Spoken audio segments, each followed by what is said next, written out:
రోమపత్రిక నుంచి నాకు తెలియజేసినటువంటి సేవకులు స్టీఫెన్ గారు సంఘపక్షంగా వందనాలు తెలియజేసుకుంటున్నారు. మంచిది ప్రియులారా, మై డియర్ ఫ్రెండ్స్, మీ అందరూ కూడా ఒకసారి స్నేహితుల దినోత్సవ శుభాకాంక్షలు, బ్లెస్సింగ్స్, ఆశీర్వాదాలు తెలియజేసుకున్నాను. ప్రతి వారి స్నేహితులను కలిగి ఉండటం గొప్ప భాగ్యం. ఆయన చెప్పారు కదా, స్నేహితుడు ఎవరో చెప్తే నువ్వు ఎలాంటివో తెలిసిపోతుంది అని అన్నారు.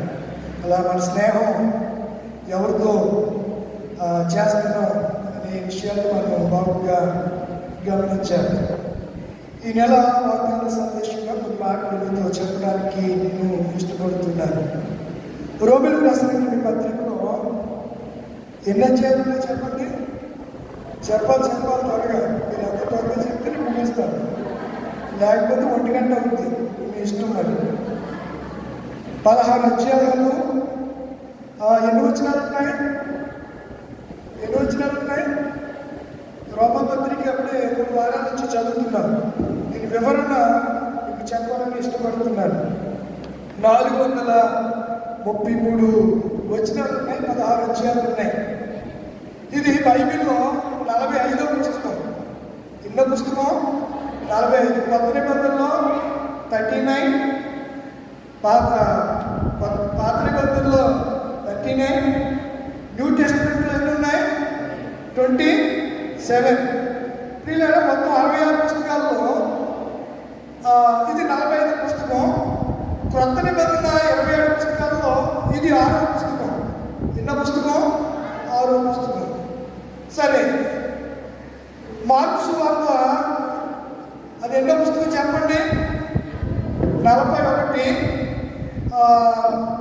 అలాగే మనము కొత్త నిబంధనలు అది 2వ పుస్తకం. అందులో ఎన్ని అధ్యాయాలు ఉన్నాయి? అర్థమైపోవాలి మీకు. ఇప్పటికి ఎన్ని అధ్యాయాలు ఉన్నాయి?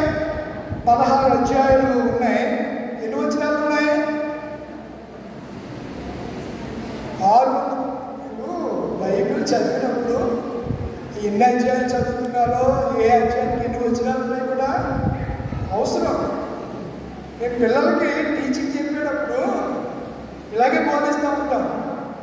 ఏ చాప్టర్లో ముఖ్యాంశం ఏంటి, ఆ చాప్టర్లో ఉన్నటువంటి సారాంశం ఏంటి, ఎందువరకు ఆ చాప్టర్లో ఆ వివరణ పొందుపరిచారు, విషయాలన్నీ అవగాహనతే విషమ పరిజ్ఞానం అంటారు.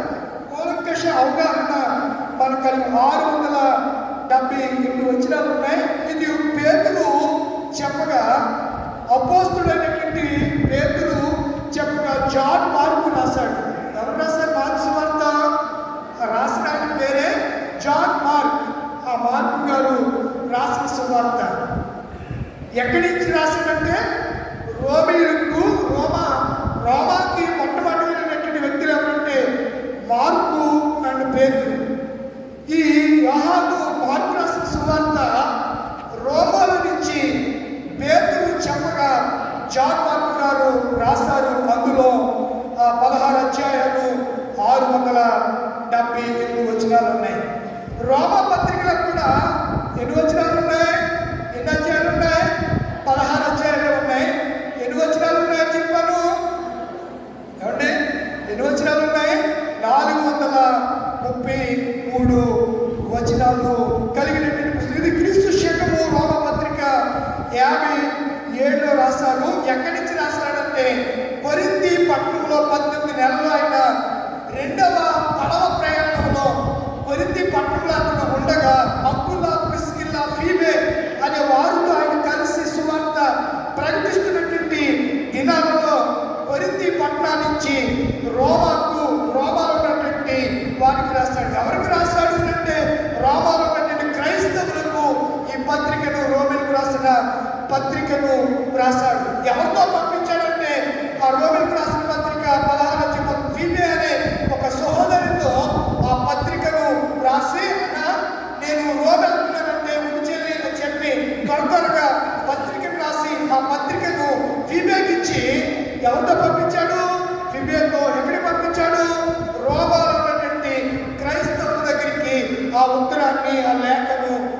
అపోస్తుడైన పౌలు పంపించాడనే సంగతిని నేను మీకు జ్ఞాపకం చేస్తున్నాను. ఈ రోమా రాసినటువంటి పత్రికలో పాపము, ప్రాయశ్చిత్తము, పరిశుద్ధత, ప్రణాళిక, పరిచర్య 5 భాగాలు ఇందులో కనబడుతుంటే మొత్తం టోటల్గా 16 అధ్యాయాలు. నేను మీకు జ్ఞాపకం చేస్తాను. గాస్పల్లో ఆఫ్ గాడ్ అనగా దేవుడి సువార్త, వెర్త్ ఆఫ్ గాడ్ దేవుని యొక్క ఉగ్రత, గ్రేస్ ఆఫ్ గాడ్ దేవుని యొక్క కృప, ప్లాన్ ఆఫ్ గాడ్ దేవుని యొక్క ప్రణాళిక, విల్ ఆఫ్ గాడ్ దేవుని యొక్క చిత్తం అనే సంగతులు ఈ రోమ పత్రికలో మీరు ఎవరు రాసుకుంటే ఎప్పుడన్నా మీకు అర్థమవుతారు. వ్రాసారు అనే సంగతులు నేను జ్ఞాపకం చేస్తున్నాను. సరే, ఇప్పుడు మార్కు సువార్తకు వద్దాం. మార్కు క్రైస్తవులకు రాశాడు. మార్కు కేవలం క్రైస్తవులకు రాశాడు. మాథ్యూ మత్తయి సువార్త యూదులకు రాశాడు అనే సంగతిని నేను జ్ఞాపకం చేస్తున్నాను. కనుక మత్తయి యూదులకు లేఖనాన్ని కేంద్రంగా రాశాడు. ఆయన పేరు ఇమ్మానుయేల్ అని, ఆయన క్రీస్తు అని, యెషయా గ్రంథంలో ప్రవచనాలని ఎత్తి మత్తయి గారు రాస్తే, ఈ మార్కు గారు రోమీయులకు సిలువని కేంద్రంగా ఆ సిలువ యొక్క విలువేమిటో చెప్తూ మార్కు గారు రోమేయులకు ఈ మార్కు రాశాడు. మార్కు రోమేయులకు రాశాడు కాబట్టి హీబ్రూ, అరామీయ పదాలు మార్కు సువార్తలో ఎక్కువగా కనబడుతూ ఉంటాయి. కనుక నా ప్రియమైన దేవుడి పిల్ల, ఈ 2 యొక్క పుస్తకాల యొక్క పొందిక కాంప్రమైజ్, లేకపోతే రెండింటినీ మనం దగ్గరగా పెట్టి చూసినప్పుడు ఎన్నో సంగతులు మనకు కనబడుతూ ఉంటాయి. మంచిది ప్రియులారా, మనము పరిశీలన చేస్తే యేసు ప్రభు వారు మత్తయి సువార్తలో ఏంటి 5 రొట్టెలు 2 చేపలు ఎన్ని వేలకు పెట్టాడు? 5,000 మందికి పెట్టాడు. ఎన్ని రొట్టెలు? 5 రొట్టెలు. ఎన్ని చేపలు? 2 చేపలు. ఇప్పుడు మార్కు సువార్తలో యేసు ప్రభు వారు 7 రొట్టెలు కొన్ని చిన్న చేపలు ఎన్ని వేల మందికి పెట్టాడు? చెప్పాలి 4,000 మందికి. మొదట 2 రొట్టెలు 2 చేపలు 5 రొట్టెలు 5,000 మంది తిన్నారు. ఎన్ని గంపలు ఎత్తారు? 12 గంపలు ఎత్తారు. ఆ 5,000 మంది కేవలం యూదులే, అందులో అన్యులు లేరు. మొదట తిన్నది మత్తయి సువార్త, 4 సువార్తకులు ఆ విషయం రాశారు. ఈ 4,000 అనే సంగతి కేవలము మార్కు గారు, లూకా గారు రాశారు. మరి ఇంత సువార్తకులు యోహాను, మత్తయి గారు ఈ 4,000 మంది గురించి రాయలేదు.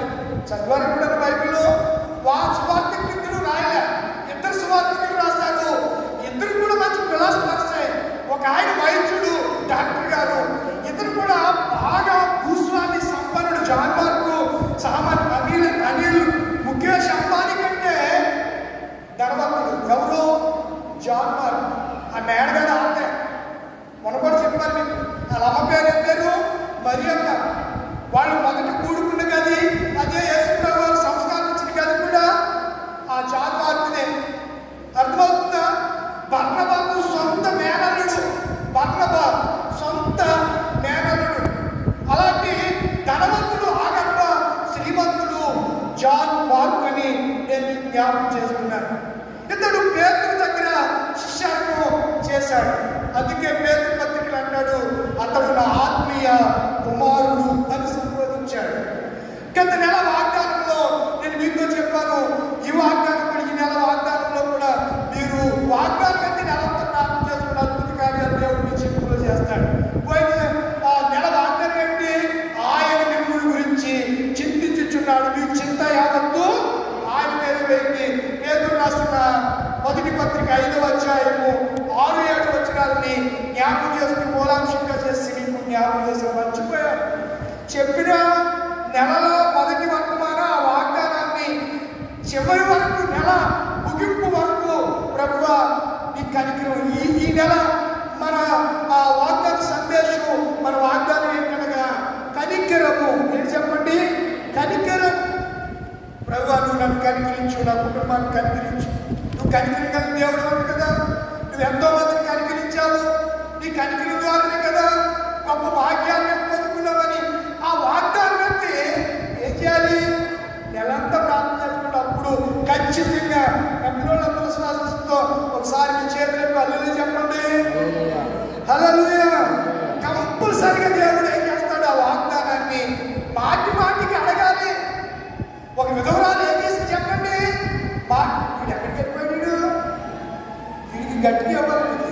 ఏడిడు ఏది అలా ఉందగడా ఎక్కడికి వెళ్ళిపోతున్నాడు ఎల్లగరా చెప్పమని అడిగి ఎరా ఆ స్టెప్ కూడా కుదురుగా సీట్లు కూర్చోలేరా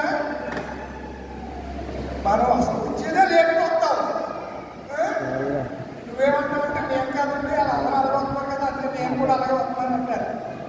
వీళ్ళరా దేవుడు మనతో ఎందుకు మనం ప్రేమిస్తున్నా, ఎందుకు మన పట్ల కనికరం కలిగిన వాడిగా ఉంటున్నాడు అని ఎప్పుడు కూడా మనం ఆలోచన చేయం. ఏదో బిజీ షెడ్యూల్ అంత బిజీ లైఫ్ ప్రస్తుత దినాలలో యేసునంత గడపడానికే సమయం కుదరని పరిస్థితులు నేటి సమాజంలో ఉన్నాయి. దేవుడి సన్నిధికి రావడానికి సమయానికి రాలేదు, కుదురుగా కూర్చోలేదు. పరిస్థితులను ఎక్కువ మంది చెప్తున్నటువంటి మాట ఏంటి, అమ్మ కొన్ని ఆదివారం ఎందుకు రాలేదు, ఈరోజు ప్రార్థనకి ఎందుకు రాలేదు అని అడిగితే చెప్పేసారు ఖాళీ లేదండి. ఏం చెప్తే చెప్పండి, ఖాళీ లేదు. అంత బిజీలకి బిజీ సీఎం పిఎం కన్నా ఖాళీ ఉంటుందేమో కదా, ఐపీఎస్ కన్నా ఖాళీ ఉంటుందేమో, మనకి ఖాళీ ఉంటున్నారు బతుకులు.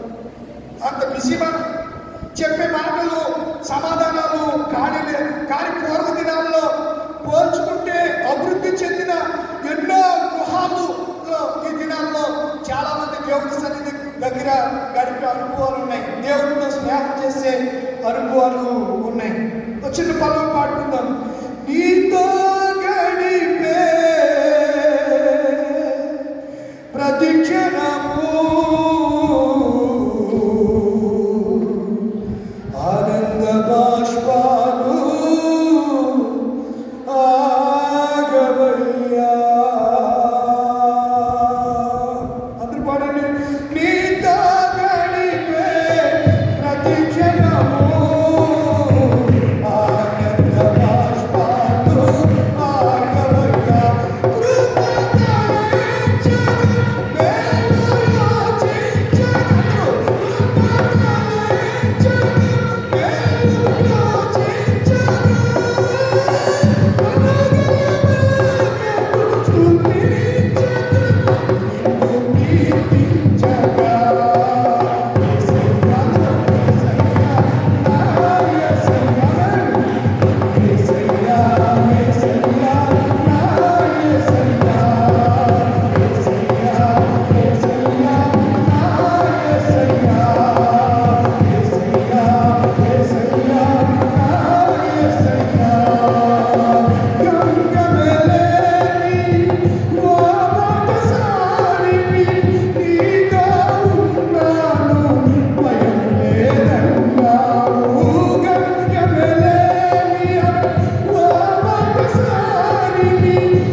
Bye.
సహవాసం చేస్తే, ఆయన బోధ వింటే ఆయన వారి మీద ఏం కలిగిందంట?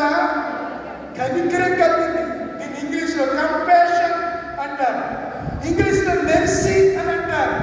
మెర్సీ అనగా కంపాషన్ అనగా కనికరము అని అర్థం. ఏంటండి కనికరము? మనము గాడ్ కంపాషన్ గురించి మనం తెలుసుకోవాలి, గాడ్ మెర్సీ గురించి మనం తెలుసుకోవాలి.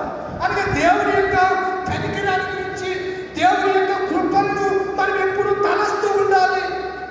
దేవుని సాన్నిధ్యంలో ప్రియులారా వారు 3 దినాలు అన్న పానాదులు మర్చిపోయారు. వాళ్ళు దేవుని సన్నిధిలో 3 దినాలు మర్చిపోయారు.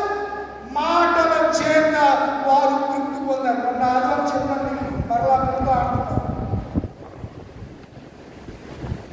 దేవుని మాటల చేత వారు తృప్తి పొందారు, మైమర్చిపోయారు.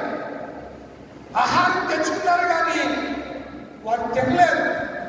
అందుకే అక్కడ రొట్టెలు ఉన్నాయి. అరణ్యంలో యేసుప్రభు కార్యం చేసింది ఎక్కడ చెప్పండిరా? అందుకే శిష్యులందరూ ఈ అరణ్యంలో భోజనం పెట్టమంటూ రొట్టెలు ఎక్కడ తేమో అని అడిగారు కదా. అరణ్యంలో అంటే నేను యేసు బాధ వినడానికి వెళ్ళాను, ఆహారం కూడా పట్టుకుని వెళ్ళాను. అవకాశం ఉంటే తిందాంలే, ఆకలి అయితే తిందాంలే అని అనుకున్నారు. కానీ ఎవరు 3 రోజులు ఏం తినలేదు. ఆ రొట్టెలు ఆ దగ్గర ఉన్నాయి, ఆ కొన్ని చేపలు కూడా వాటి దగ్గర పట్టుకెళ్ళి ఎప్పుడు కూడా 3 రోజులు కూడా తినలేదు. చాలా మంది ఉపవాసం ఉన్నారు. ఏసంగా చెప్తూ ఉండేవారు. అడిగారు ఉపవాసం ఉన్నారు, అమ్మ ఎలా చేశారు? అడిగారండి గ్లాసు పాలు తాగారండి, పొద్దున్న 2 పెద్ద అట్టుపళ్ళు 2 తిన్నానండి. జ్యూసు పిస్తా పప్పులు, ఆల్మండ్, బాదం, ఇంకా ఈ కాజు ఇవన్నీ వేసుకుని మళ్ళీ ఒకసారి బనానా వేసుకుని జ్యూస్ తాగానండి అని చెప్పిందంట. అప్పుడు ఆయన అన్నాడంట, ఇలాగైతే నేను బతికినంత కాలం ఏముంటాను, ఉపవాసం ఉంటానమ్మా అని చెప్పాను. కొంతమంది ఉపవాసాలు అలా ఉంటాయి, పేరుకి ఉపవాసం, పేరు మాత్రమే ఉపవాసం. ఈ మధ్యన సోషల్ మీడియాలో ఈ విషయాలు మనం ఆర్డర్ చేస్తే మీరు తీసుకొచ్చారు కదా, మీరు కాదు బ్రదరు ఒత్తిశీలో తీసుకొచ్చాడు అభినయ్ దర్శన్. ఎందుకు నేను యూట్యూబ్ స్క్రోలింగ్ చేస్తున్నాను, సరిగ్గా ఆ యూట్యూబ్ నాకు అంకపడాలా, ఆయనకంట చెప్పరంటిలా మీరు చూసేసాక చెప్పండి. ఎంతమంది వాళ్ళ ఆవిడ లైవ్లోకి వచ్చేసింది, లైవ్లోకి వచ్చి దిక్కుమాలాడు చేస్తాను. నాకు 2 కూతురు నాతో కన్నా తర్వాత నన్ను విడిచిపెట్టేసి ఇంకో దాని చేస్తున్నాను, కొన్ని వాళ్ళంటే ఎక్కడ లైవ్లో కొన్ని ఏదో క్రియేట్ చేసి పెట్టింది కదా, అది డైరెక్ట్ లైవ్. ఏంటది చెప్పండి? లైవ్ అంటే క్రియేట్ చేయడానికి అది చేయడానికి కుదరదు. లైవ్ అంటే అలా చేయడానికి కుదరదు. అక్కడేమో ఆన్ లైవ్లో తీసుకుంటాడు ఈ యాంకరు, ఇక్కడ ఏం లైవ్లో తీసుకుని వాళ్ళని పెట్టి మాట్లాడుతాడు, వాళ్ళతో మాట్లాడుతాడు, వీటితో మాట్లాడుతాడు. లైవ్ దాన్ని మీరు ఎడిటింగ్ చేయడం కానీ ఇంకోటి చేయడం కానీ అయ్యి కుదరని వీడియోలు అది డైరెక్ట్ లైవ్లో ఇలా చేశాడు అని చెప్పి కొడుకుని వారు ఇలాంటి బయట నుంచి తగిలితే అలా చేసే పని యూట్యూబ్లో పెట్టుకుంటారు. ఎందుకంటే అందుకే నాకు ఈ యూట్యూబ్లో ప్రసంగాలు చేయడానికి అంత ఇష్టపడు. చాలా రాజుకి ఒక 5 ఏళ్ళ చెప్పుకుంటాడ. ఆయన ఏ పూల గురించి మాట్లాడాడు? ఏ చెప్పకుండా ఎక్కలేనట్టు నేనేదో కొత్తగా పోతుంది చెప్పనట్టు. ఏ పువ్వులు?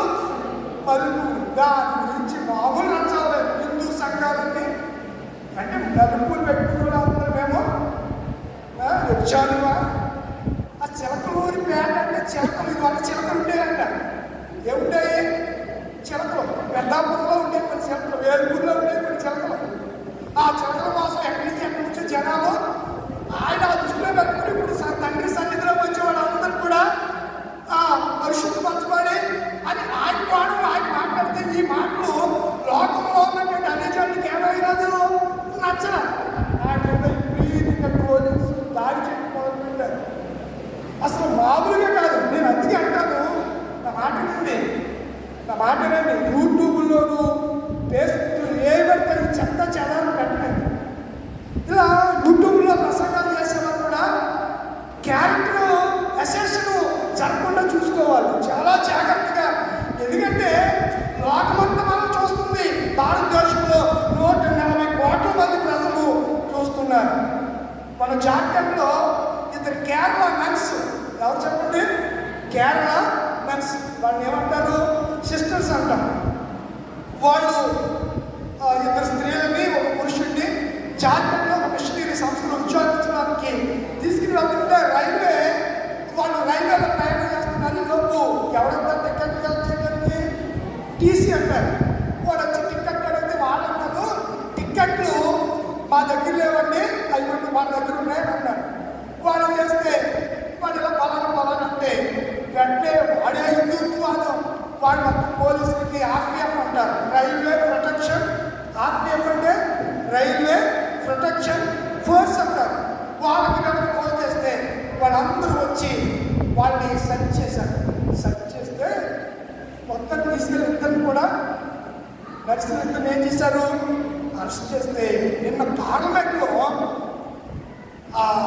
పెన్నెరై విజయ్ అనే కమ్యూనిస్ట్ పార్టీలో నుంచి పార్లమెంట్కు ఎలక్ట్ అయినటువంటి ఒక సభ్యుడు అద్భుత రీతిగా క్రైస్తవాన్ని గురించి మాట్లాడాడు. క్రైస్తవ్యం అసలు క్రీస్తు ఎలాంటి వాడో చెప్తున్నాడు. క్రీస్తు ఎంత కనికరం కలిగిన వాడో, ఆయన భారతదేశంలో ఆయన పేరుకు వచ్చినటువంటి రోమన్ క్యాథలిక్ సిస్టర్స్ కానీ వీళ్ళందరూ ఎంత కనికరంతో కదిలించబడి దేవుడి కార్యాలు చేశారో అని మదర్ తెరీసా కూడా అతను ప్రకటిస్తూ, మదర్ తెరీసా కురుపులతో ఉండి కుష్టి వ్యాధి రోగుల దగ్గరికి వెళ్ళి ఏం చేసింది చెప్పండి? ఎందుకు వీళ్ళకి కనికరం క్రైస్తవుల్లోనూ మన క్రీస్తులోని కనికరము అంటే వీళ్ళు ఈ క్రైస్తవ మిషనరీలు ఎవరితో స్నేహం చేశారు చెప్పరా? ఎవరితో చేశారు? యేసయ్యతో స్నేహం చేశారు. ఇంకా యేసయ్య గుణలక్షణాలు వీరిలోకి వచ్చి ప్రేమను త్యాగాన్ని ఈ ప్రపంచంలో ఏం చేశారు చెప్పండి? క్రీస్తు యొక్క శిష్యులందరూ కూడా ఏమైపోయారు? హతసాక్షులు అయిపోయారు. పేతురు అయితే తల కిందులుగా సిలువేయబడ్డాడు. యాకోబు అయితే ఖడ్గముతో వధించబడ్డాడు. చాలా మంది జాన్ మార్కును బళ్ళాలతో పొడిచి చంపేశారు. పౌలు గారిని కూడా ఏం చేశారు? చిరఛేదనం చేసేశారు. రోగులు ప్రభుల ప్రియమైన దేవుడి పిల్లలారా, అయితే యేసుతో సహవాసం చేస్తున్న మనలో ఉండవలసిన లక్షణాలు కనుక యేసుకు మన ఎడల ఏమిటి చెప్పండి? కంపాషన్ ఉంది. కంప్రెషన్ కాదు, కంపాషన్. ఇంగ్లీష్ పదాలు ఊరికి మీనింగ్ మారిపోతాయి. కంపాషన్ అంటే కనికరం ఉంది. 3 దినాలు యేసుతో నిలవాగారు. మరొకసారి జ్ఞాపకం చేస్తున్నాను. మార్కు సువార్త 8వ అధ్యాయము 1-2 వచనాల్లో ఆయనతో సహవాసం కలిగినటువంటి ప్రజల మీదకు ఆయన కనికరము దిగివచ్చి పిల్లాడు. కనికరము చేత ఆయన కదిలించబడ్డాడు. వారిని చూచినప్పుడు వీరు కాపరు లేని గొర్రెల వలె విసిగి చెదరి చూచి దేవుడు వారి మీద ఏం చేశాడంట? కనికరపడ్డాడు. కనికరము దేవుని యొక్క కంపాషన్ మనకు అవసరం. ఆ కంపాషన్, ఆ కనికరాన్ని, ఆ మెర్సీని మనం పొందాలంటే మనం ఎవరి సన్నిధిలో కూర్చోవాలి? దేవుని సన్నిధిలో కూర్చోవాలి. వారు వచ్చారు, 3 దినాలు అయిపోయింది, ఏమీ తినలేదు, కోటాలు అయిపోయాయి, వెళ్ళిపోవాలి, పంపించేయాలి. కానీ యేసయ్య చూసారా ఎంత ప్రేమ కలిగిన దేవుడు. వారు నేటికి చెప్పండి 3 దినములు ఎవరితో ఉన్నారు? నాతో, నా యొక్కనే ఉన్నారు. వారు ఇలా ఆకలితో వెళితే మార్గ మధ్యంలో, ఏ మధ్యంలో? మార్గ ప్రయాణంలో వారు మోర్చుకుపోతారు. కనుక శిష్యులారా వారు మీరు ఆయన కనికరముతో కదిలించబడ్డాడు. తెలుసు కదా ఆయనకి మన కొరకు ఎంత చేశాడు. అరచు పిల్ల కాదు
బైబిల్లో వాడుతుంది యెహోవా చేత చెప్పండి. మరి లోపలికి వస్తే ఆశీర్వదించబడతాం అంటే బయట ఉంటే శక్తిపడతాం మీద ఆ మాట మీనింగ్ ఏంటంటే పిలుస్తున్నాడు ఆయన. ఎక్కడికి రావాలి? లోపల నా దగ్గరికి రా. ఎక్కడికి రావాలి? నా దగ్గరకు రా. నేను నిన్ను ఆశీర్వదిస్తాను, నేను నిన్ను కాపాడుతాను, నేను నీ ఎడల ఏం కలిగి ఉన్నాను? కనికరం కలిగి ఉన్నాను. నువ్వు నాతో ఏం చేయాలి? స్నేహం చేయి. అబ్రహాము దేవుడితో ఏం చేస్తే చెప్పండి? స్నేహం చేస్తే అబ్రహాం గురించి దేవుడు ఏమంటాడంటే, అబ్రహాము నా మై ఫ్రెండ్, ఈ దినాన్ని నేను మీకు జ్ఞాపకం చేస్తున్నాను, అబ్రహాం మై ఫ్రెండ్ అని యేసయ్య అన్నట్టుగా మనల గురించి కూడా మనము ఎవరి స్నేహితులు అయిపోదాం? దేవుడి స్నేహితులు అయిపోదాం. మన స్నేహితులు ఎవరు? యేసయ్య. కనుక ఈ స్నేహం ఎలా వస్తుంది మనకి? చూడండి, అపోస్తలుడైన యోహాను రాసిన మొదటి పత్రిక అపోస్తలుడైన యోహాను రాసిన మొదటి పత్రిక మొదటి అధ్యాయము 3వ వచనం, మాతో కూడా మీకును సహవాసం కలుగునట్లు మేము చూచిన దాన్ని విని దాన్ని మీకు తెలియజే. మన సహవాసం అంటే తండ్రితోనూ ఆయన కుమారుడు యేసుక్రీస్తుతో కూడా ఉన్నది. మన సహవాసం ఎవరితో ఉన్న? మన స్నేహం ఎవరితో ఉండాలి? తండ్రితోనూ కుమారుడితోనూ ఉండాలి. 7వ వచనం అంటాడు చూడండి. 7వ వచనంలో అన్ని చదవద్దు. మనము అన్యోన్య సహవాసము గలవారమై ఉందుము. ఎవరితో? నేను ఇక్కడ సహించలేను మిమ్మల్ని. ప్రతి ఆదివారం పదే ఎన్నిసార్లు గద్దించేవాడు గద్దింపుకు లోపడిపోతే ఏమవుతారు చెప్పండి?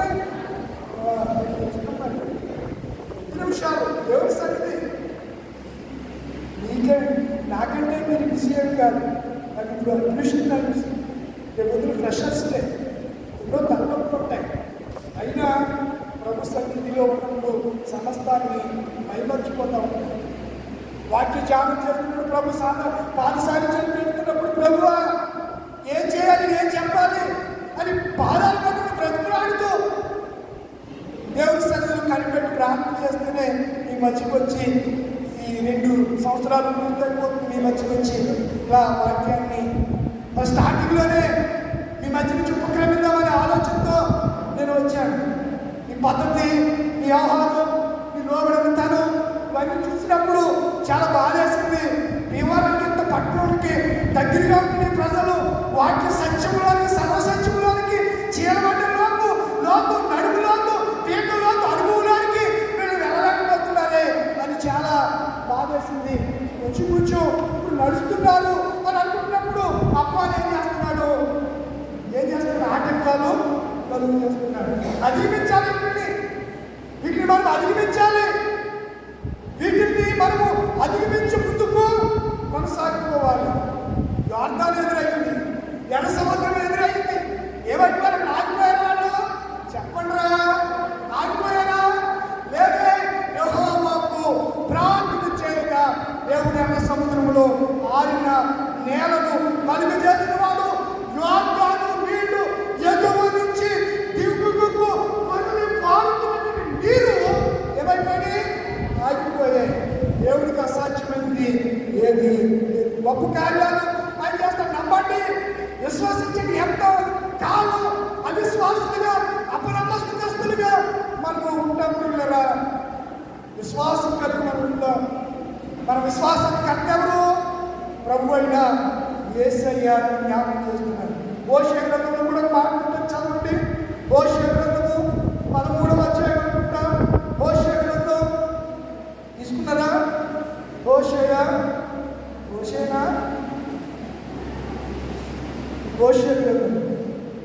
13వ అధ్యాయం 5వ వచనం. 13:5. ఏంటండి? మహా ఎండకు కాలిన అరణ్యములో నిన్ను స్నేహించిన వాడు నీతో స్నేహం చేసిన వాడు నేనే. తరువాత వారికి మేత దొరకగా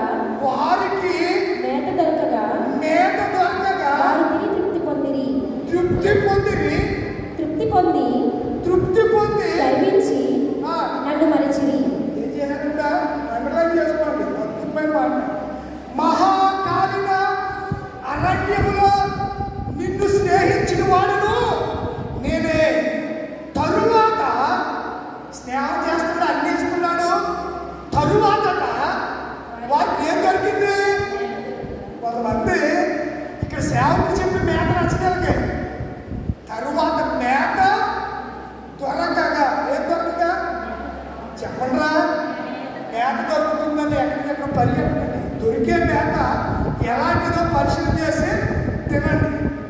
ఆ మంచి మేత ఏముంటుంది అందులో. ఇప్పుడు హోటల్ ఫుడ్ చాలాసార్లు చెప్తారు, హోటల్ ఫుడ్లో ఎసెన్స్ చేస్తారు. ఎందుకు? రుచి కొరకు. అవి ఏం చేస్తాయి? ఆ రుచికరమైన భోజనాలు ఏం చేస్తాయి చెప్పండిలా? ఏం చేస్తాయి? కిడ్నీ పోతాయి, హార్ట్ ఫెయిల్యూర్ అవుతుంది. ఎక్కువగా బిర్యానీ తింటే స్ట్రోక్ వచ్చేది. నేను బిర్యానీ తిన్నాను, నాకు హాస్పిటల్ వచ్చింది. నేను ఏం చేస్తాను? బిర్యానీ తిన్నాను.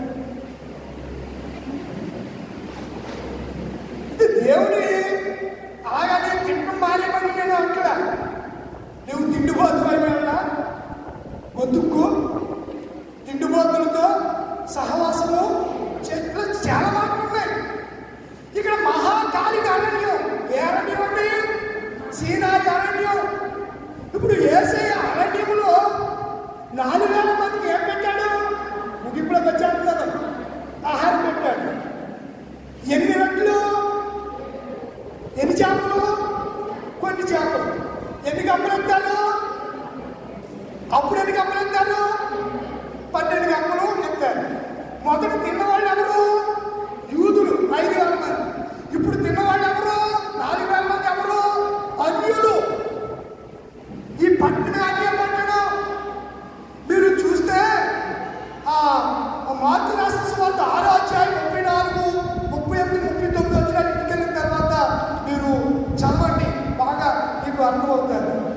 ఇప్పుడు ఇశ్రాయేలు ప్రజల గురించి మాట్లాడుతూ అరణ్యములో నిన్ను నేను స్నేహించాను. అది ఎలాంటి అరణ్యం? మహాకాళిక అరణ్యం అనే మాట ఎప్పుడు ఆడతాం? అయ్యో అనే మాట ఎప్పుడు ఆడతాం చెప్పండి? ఇది మీకు బాగా టచ్ అవుతుంది. అయ్యో అంటే ఏదైనా ఘోరం జరిగిపోతుంది, పోయేది తట్టుకోలేని పరిస్థితి మనకు. అయ్యో ఈ బాధను. కొంతమంది నొప్పి వచ్చి బాబాయ్ కడుపు నొప్పిని నేను భరించలేను. పిల్లలకనే నా అక్క చెల్లెళ్ళు చూడాలి ఆ ప్రసవ కాలంలో. ఇప్పుడంటే ఆ బాధ లేకుండా పోసేస్తున్నారు, ఎప్పుడు కాదు పోయించుకుంటున్నారు. నాతో పనిచేస్తున్న మాస్టర్ ఆయన మంచి రోజు చూసుకుని మరీ తీసుకెళ్ళి పోయించాడు. ఎక్కడ? మంచి రోజు. డెలివరీ డేట్తో సంబంధం లేదు. ఏమవుతుందా మీకు? డెలివరీ డేట్తో సంబంధం. మంచి రోజు, మంచి గడియలు, శుభగడియలు. మరి వ్యవసాయంలో నా సర్వీ వినండి. ఆ మంచి గడియలు తీసుకెళ్ళి ఏం చేస్తున్నాడు? తన భార్య గర్భాన్ని చీల్చుకుని పొట్టను పోపించి లోపల పెట్టి దాన్ని ఏమంటున్నామంటే సిజేరియన్. చెప్పరా మీరు పిల్లలకల్లా ఆపరేషన్ చేయించుకోలేదండి? ఆపరేషన్ కలిసి ఏ ఆపరేషన్ దాన్ని ఏమంటారు చెప్పండి? Caesarean operation. ఇప్పుడు హాస్పిటల్ వాళ్ళు అందరూ డబ్బుల కోసం చేస్తున్నారని ఒక నివేదిక. ఏంటంటే డెలివరీకి సిజేరియన్ చేస్తే, నార్మల్ డెలివరీ చేస్తే ఏమవుతాయి? 5,000, 10,000 అవుతాయి. అదే సిజేరియన్ ఆపరేషన్ చేస్తే 30,000, 40,000, లక్షల్లో డబ్బులు వసూలు చేసే పరిస్థితులు ఉన్నాయి. ఇప్పుడు మనం ఆలోచన చేస్తే మహాకాళిక, మహా అనే మాట, అయ్యో అనే మాట కొన్ని సందర్భాల్లోనే వాడతాం. ఇప్పుడు దేవుడు కూడా అంటున్నట్టుగా మహాకాళిక అరణ్యంలో నేను నిన్ను స్నేహించాను, నీతో స్నేహం చేశాను. నీకు మేత దొరకగా నేనేం చేశాను? తృప్తి పొంది తర్వాత నీకు కూడా అంతే వాక్యం దొరుకుతుంది. గర్వించాలనుకో ఏమైపోతారు? మీ ఇష్టం. నేను ఆ పని మాట్లాడి నా మనసు ఒక్కట్లేదంతా మాట్లాడలేదు. గర్విస్తే మీ ఇష్టం. గర్వం నాశనానికి తీసుకెళ్తుంది, మీ ఇష్టం. కానీ మేత దొరకగా వారు తిని తృప్తి పొంది గర్వించి. కొన్నిసార్లు సేవకులు కూడా మర్చిపోతారు. మంచి వాక్యం చెప్పారు, బాధకులు మర్చిపోయి ఇద్దరు పిల్లలు ఉన్నవాడిని ఈ క్యారెక్టర్స్ నాకు ఒళ్ళు మండిపోతుంది. అసలు మామూలుగా కాదు. అప్పుడున్న ఎవరి కోపం ఒక్కొక్కడిని మామూలుగా కదా దుబ్బాలాడేయాలంత కోపం వచ్చేంత ఫీరోజ్ లేక రోషం వచ్చేంత ఉంటుంది. రోషం ఫీరోజ్కి రోషం వచ్చి ఏం చేసేది? పనిలా మొన్నసారి చెప్పాను నువ్వు ఎవరినా ఎవరికి వచ్చింది? ఈ రోజుకి కోపం వచ్చింది. సంఖ్యాకాండం 24 అధ్యాయంలో కోపం వచ్చి ఈటట్టుకుని వెళ్ళి ఏం చేశాడు? అసలు కొడితే మామూలుగా ఇద్దరు కూడా ఈటి ఇద్దరులో నుంచి భూమిలోకి నాటేసిందండి. దిగబడిపోయి ఈటితో పడుతుంది. ఎందుకు విషయాలు చెప్తుందంటే దేవుడి విషయంలో దేవుడు ఇంత కంటిగా దేవుడే ఉంటుండగా ఇంకా మనం అనేక మార్లు తగ్గిపోతామా? తిని తృప్తి పొందిన తరువాత సేవకుడు మర్చిపోవడం, లేకపోతే యజమానుడైన యేసుని మర్చిపోవడం, ఆయన సహవాసానికి దూరం అయిపోవడం, సంఘానికి దూరం అయిపోవడం, సంఘ సభ్యత్వం కలిగి ఉండి వేరే సంఘాలకి ప్రాకులాడుతూ పరిగెడుతూ ఈ సంఘంలో అనేక ప్రేరణను అనుభవిస్తూ నీకు నీ గృహంలో ఏ ఆపదొచ్చినా ఈ సేవకుడు రావాలి. మధ్య నేను ఓ సేవకుడు చెప్తే విన్నాను. కలవరి టెంపుల్ సతీష్ కుమార్ గారు ఉన్నారు కదా, ఆయన సంఘంలోకి ఆయన మంచి విశ్వాసం తండ్రి గారు చనిపోయారట. బర్రెలు చేయడానికి రమ్మంటే మేము అయ్యి చెయ్యం, మీరు వచ్చేసి స్పాన్సర్గా 10,000 టీవీ ప్రోగ్రామ్కి ఇవ్వండి, మీ దశభాగాలు ఇవ్వండి అని మాత్రమే చెప్పి తట్టుకుంటాం తప్ప చచ్చిపోతే సమాధి చేయడానికి వాటికి మేము రాము అని కారాగంటికి చెప్తే అతడు నోరు నెత్తి బాదుకుని అలాంటి చిన్న పరిచయం ఆయన ఇలా జరిగింది, అక్కడికి వెళ్ళి చాలా తప్పు చేశాను, నిద్రేసి అక్కడికి వెళ్ళాను. వచ్చి మా తండ్రి గారి భూస్థాపన కార్యక్రమాలు చేయండి ఆ సేవకు వెళ్ళి చేశాను. నాకు ఇలాంటివి చెయ్యాలని నాకు అసలు ఎవరో పాస్టర్ గారు ఫోన్ చేశారు. 9 అయితే అవైలబుల్గా ఉంటాను, చేస్తాను. 9 తమ్ముడు నాకేమో మార్టిన్ గారి ప్రోగ్రామేషన్ ఉంది, ఎలాగా సరే అలాగే ఇలా ఈ కోఆపరేషన్ చూసారా. నేను చాలామంది సేవకుల్ని చూశాను. మా పాస్టర్ గారికి నాకు ఈ బాండింగ్, మేము వచ్చినప్పుడే పెద్దలతోనూ ఆయనతో మాట్లాడారు. నేను పగల కాలంలో నాకు ఇబ్బంది, డ్యూటీకి వెళ్ళిపోతే రాలేను మధ్యలో, ఎందుకంటే డ్యూటీకి వెళ్ళకముందే ఏదైనా కార్యక్రమం ఉంటే అవి వస్తాను, పని చేస్తాను, వెళ్ళిపోతాను. రాత్రి ఈ ఈ యొక్క అనుసంధానం లేకపోతే ఈ అర్థం చేసుకునే ఈ గ్రహింపు కలిగినటువంటి సేవకులు నేడు జిల్లాలో చాలా అరుదుగా ఉంటున్న పరిస్థితుల్లో మన ప్యారిష్కి మంచి సంఘ కాపరిని ప్యారిష్ మాస్టర్ గారు దేవుడు ఇచ్చాడని నేను విశ్వసిస్తూ ఉన్నాను. దేవుడు నా పరిస్థితులు కలిగింది అంట కనుక ఇది ఎలా దేవుడి మీతో చెప్పాలని మాట. నేను ఎవరిని కనికిరిమి కలిగిన దేవుడిని, నేను ఎవరిని మనకి ఎలా ఉంటే మీరు ఏం చేయాలి ప్రభువా నీ కనికిరమని. చాలా విషయాలు అద్భుతమైనటువంటి వర్తమానాన్ని సిద్ధం చేశాను. కొన్ని విషయాలే నేను జ్ఞాపకం చేశాను. కనుక మనం తప్పనిసరిగా మంచి సమయంలో దేవుని ఆరాధిద్దాం. సమయమిదే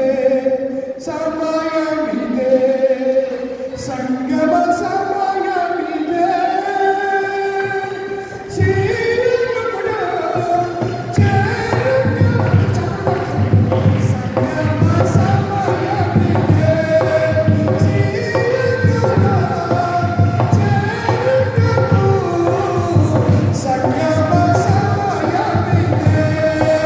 చూడు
ఆయనతో స్నేహబంధం ఏర్పరచుకోండి.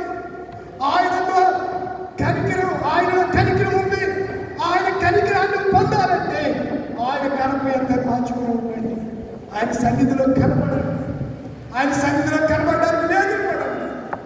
ఈ నెల మీ వాగ్దానం ఎత్తి ప్రార్థన చేసుకోండి. తల వచ్చండి, కళ్ళు మూసుకోండి.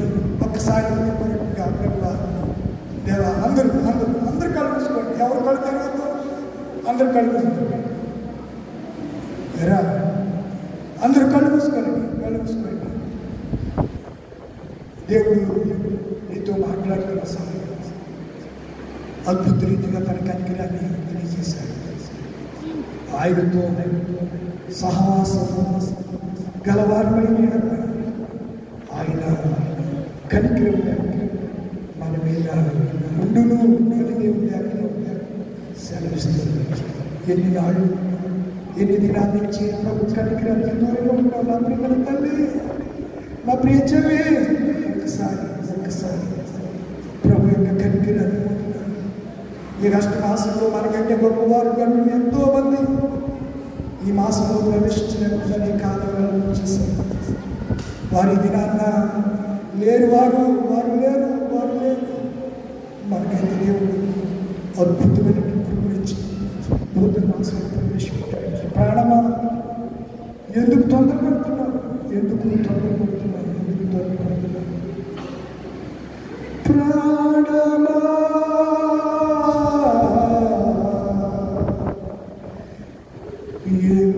ఎందుకే తొందర? ప్రాణమా, ఎందుకే తొందర? నిన్ను పిలిచిన ప్రభువు నీతోనే ఉండగా దిగులేలా. ప్రాణమా, నిన్ను పిలిచిన ప్రభువు నీతోనే ఉండగా దిగులేలా. ప్రాణమా, నిన్ను పిలిచిన ప్రభువు కృంగిన సమయాన నిన్ను లేవదీసి, కృంగిన సమయాన నిన్ను లేవదీసి ఆదరించును. ప్రాణమా, ఆదరించును. ప్రాణమా,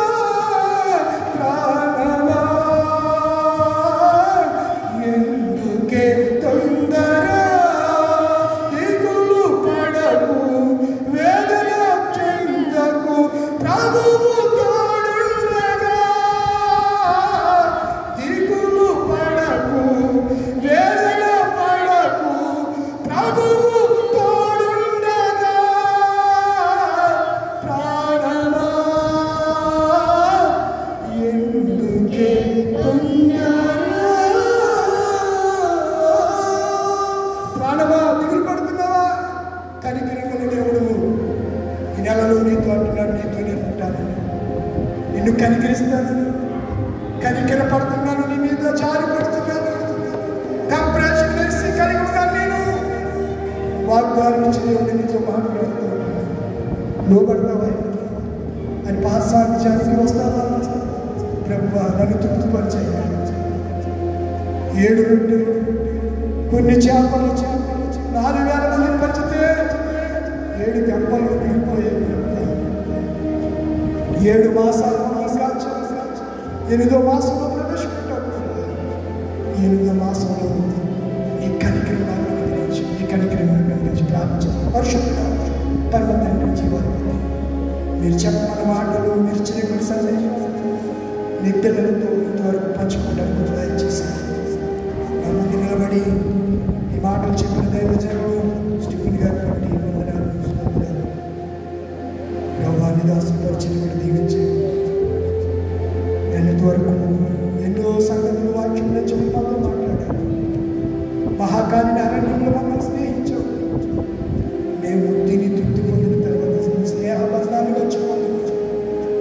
నిన్ను మర్చిపోతున్నాను.